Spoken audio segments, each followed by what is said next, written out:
Welcome to Created Healthy. I'm Dawn Combs. It's a common idea that God gave us everything we need in nature, but do we believe it enough to walk that out in truth? Often the very same people who say this go looking for answers on how to use food and medicine from man-made sources. Everything man creates comes with a user's manual. Why would God be any different? I challenge you to join me in seeking revelation about our body, mind, soul, and spirit health by digging into His written word and in practicing pure science in the visible world of His creation. How do you set yourself aside and effectively start a new culture without bringing everything, or at least some of the things that was in your old culture with you? I'm thinking about this a lot today in kind of putting together my thoughts for Leviticus 20 through 23. So I think it's important to think about the Israelites from the standpoint of they weren't always God's people. They didn't start out like Abraham was in the community, he was in a culture. There were things going on that he had grown up with and accepted as normal. And this could be food, it can be religious practice, it can be the way that they farmed. All of these different cultural practices would have been embedded in Abraham from growing up. And then God started talking to him. He was different. He could hear God. He understood what God was saying and could see his points. And Abraham agreed to go into this new life with God just as much as God decided to choose Abraham and bless him as all of his descendants would be his people. So I think it's important to really put the Israelites in context. They didn't start out as Adam and Eve. They were going along and suddenly they had to be this new culture, this totally different way to look at God, this totally different way to govern. All of these things are being thrown at them. And if you've ever tried to change into a new habit, I think you should be able to identify with how difficult that is. You inevitably bring different parts of your culture with you, even into the new space. I know that we've set ourselves apart as a family and we're eating different and we raise our food and look at it differently. But inevitably there are things that we just don't even see that we've brought in from culture that we accepted before. So here in Leviticus 20 through 23, God is still talking about what this new culture looks like. All of these rules that he's been laying out all along is, this is how you're going to be my people. This is how you will be set apart. And in these chapters, he does talk specifically about being holy, which holy is just being set apart, being outside of the other cultures. Yesterday, in our reading, I talked about what I was seeing throughout the chapters of God's sacredness, his sacred view of life, all life around us. And today, it brings up human sacrifice, the sacredness of our children, the sacredness of, I suppose I shouldn't say human sacrifice, I should say baby sacrifice, or in the original text, it said our seed. So I think that can even be related to sort of the argument about where life begins. And if it's your seed, it could be in the womb, it could be outside the womb. But I look at what was happening in the culture. We see all across the ancient world evidence of child sacrifice. And there is a lot of debate here, especially in this passage and in other places where Moloch is brought up. There are debate openly happening where, is Moloch a name? Is it another name maybe for Baal, which we see referenced in other places of the Old Testament? Is Moloch a figure, or is Moloch a type of sacrifice? And I think that we can, I think that there is room to look at it as a practice. I think we just came off of a lot of talk about how to sacrifice animals, and animals were not laid on the fire and burnt up while they were alive. There was definitely much more respect for the animals' suffering. So laying a child on an altar and burning it up would absolutely be abhorrent to a God that is laying that out. In the story of Abraham and Isaac, we actually see a precedent being set that even though all of your neighbors, Abraham, are accustomed to this practice of sacrificing your children, I am not that God. I don't ask for it. I don't want it. I instead am going to provide an alternative. I'm going to provide a ram for you to use instead of your son. You were willing to do that, and perhaps that wasn't as big of a deal as we think it is today, because if we were asked to sacrifice a child, it's not a cultural thing. It's not something that our neighbors are doing. It would be really, really awful.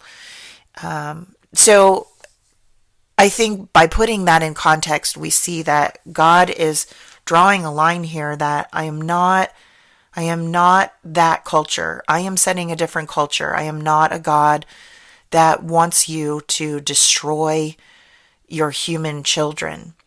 And I think even going on, we can see in the next few chapters, there is talk about how to consecrate. So the other controversy here, or argument that goes on, is God saying to the Israelites, hey, stop sacrificing your children to the flames, stop killing your children. There's an argument that what the Israelites were doing was remembering a cultural practice and sort of reframing it. And we do this all the time. We reframe the argument, we reframe Christmas, we reframe maybe Easter to make it mean something that's attached to our new understanding, our new worship, our new culture. And it's possible that the Israelites were not killing their children. We don't really have any archaeological evidence like we do in other communities. We do have evidence of children that were charred and buried, so obvious human sacrifice going on with infants. We don't see that in the Israelite community, so it's possible that the Israelites were reframing here. Maybe they were aware that God, their new God, their understanding of the one God and the truth was not going to ask them to kill their children. And instead, maybe they were reinterpreting the wave offering. So there is open controversy or discussion that maybe what the Israelites were doing were walking their children between fires. So it was a sort of offering, and maybe in the way of a consecration to God. So sort of back to that term that I use a lot, right-hearted, wrong-headed. Perhaps they were inventing a new sacrifice that wasn't the old, but still saw some sort of wisdom or something to carry over from the old culture into the new. And I think, again, because in the next few chapters we talk about consecration, when we start to question moments in the Bible, it's important to look at what has gone before in the same passages and what is going to come next to put what is being said in context. So is it possible that the Israelites were killing their children, putting them into the flames, like we see documentation that was happening throughout Canaan? It's possible. Is it possible that they were reframing and using it in some other way, like honoring sort of where they came from, but changing it, trying to respect what God was saying? Also possible.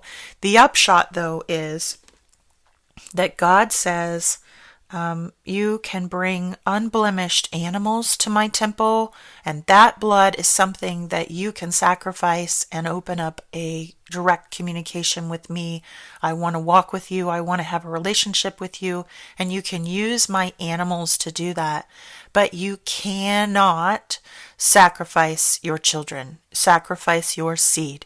This is a huge deal breaker. I will ask that you are stoned by your community, that you are killed, because you become an abomination, not just unclean, but you must be put to death if you do this.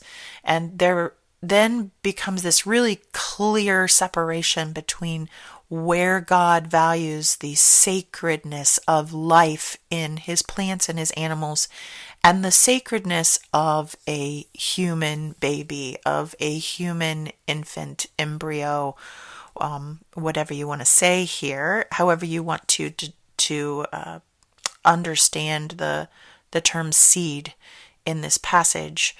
I think that it's really clear that God is saying, it's no. I do not want you. Not only would I think the truth is what I'm saying. The truth is going to stand either way. I do not want you to symbolically sacrifice your children in the flames, even because you think it means to consecrate or set that child aside for my service.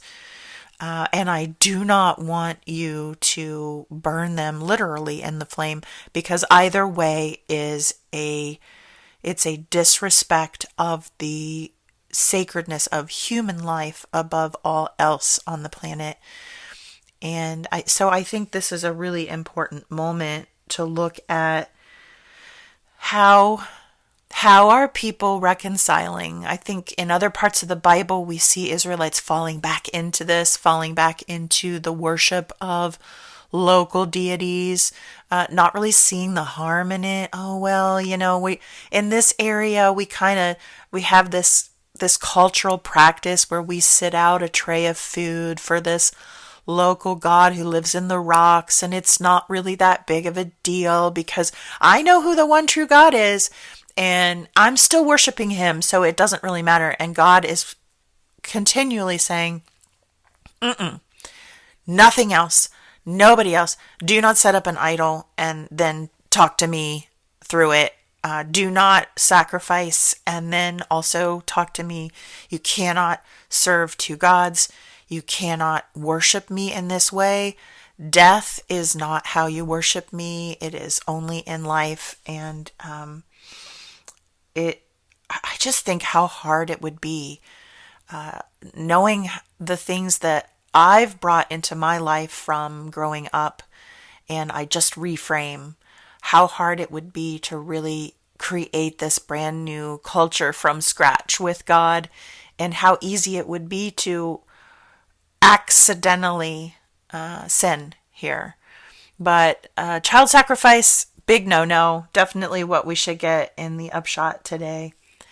I pray that God is blessing you and bringing you back to dig through his word and be curious with me and really pull apart what is being said in the Bible in context, in the culture that is happening at the time that it was written, and also in the eternalness of what is said and how it still applies to us today. I hope to see you another day. Thanks for listening. If you enjoyed this episode, please subscribe and share with a friend. And I'm always interested in hearing what God is laying on your heart. So drop me a rating or review, or join the conversation on Facebook, Instagram, or YouTube at Dawn Combs Really.